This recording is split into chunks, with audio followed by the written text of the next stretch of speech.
ఈరోజు భగవద్గీత యొక్క ప్రాముఖ్యత ఏమిటి అనే విషయాన్ని చెప్పదలుచుకున్నాను. జన్మ తీసుకున్న ప్రతి ఒక్కరూ ఒక మనిషిగా జీవనాన్ని ఎలా కొనసాగించాలి అనే విషయాన్ని భగవద్గీత చెబుతుంది. భగవద్గీత యొక్క సారాంశము 2 మాటల్లో చెప్తున్నాను. ఒకటి, ఒక మనిషి ధైర్యంగా తన జీవితాన్ని ఎలా కొనసాగించాలి. రెండవది,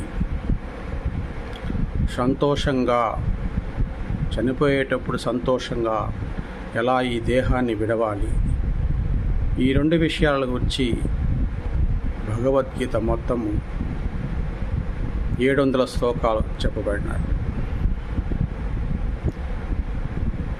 భగవద్గీతలో మొదటి శ్లోకం, ధర్మక్షేత్రే కురుక్షేత్రే సమవేతాయుత్సవః మామకాః పాండవాశ్చైవ కిం కుర్వత సంజయ. ధర్మక్షేత్రే కురుక్షేత్రే, కురుక్షేత్రం అంటే ఈ శరీరం, క్షేత్రే క్షేత్రే ధర్మం కురు, ఈ శరీరాన్ని తీసుకున్న నీవు ధర్మంగా జీవించు అన్నదే భగవద్గీత యొక్క సారాంశం. ధర్మముగా జీవించడము అంటే కర్తవ్య నిర్వహణ, తన చేస్తున్న పనిని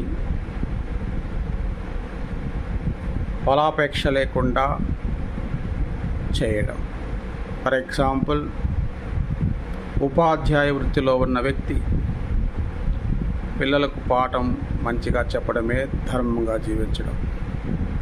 ఒక వ్యాపారవేత్త ధర్మబద్ధంగా వ్యాపారం చేయడం, ఎక్కువ దురాశకు పోకుండా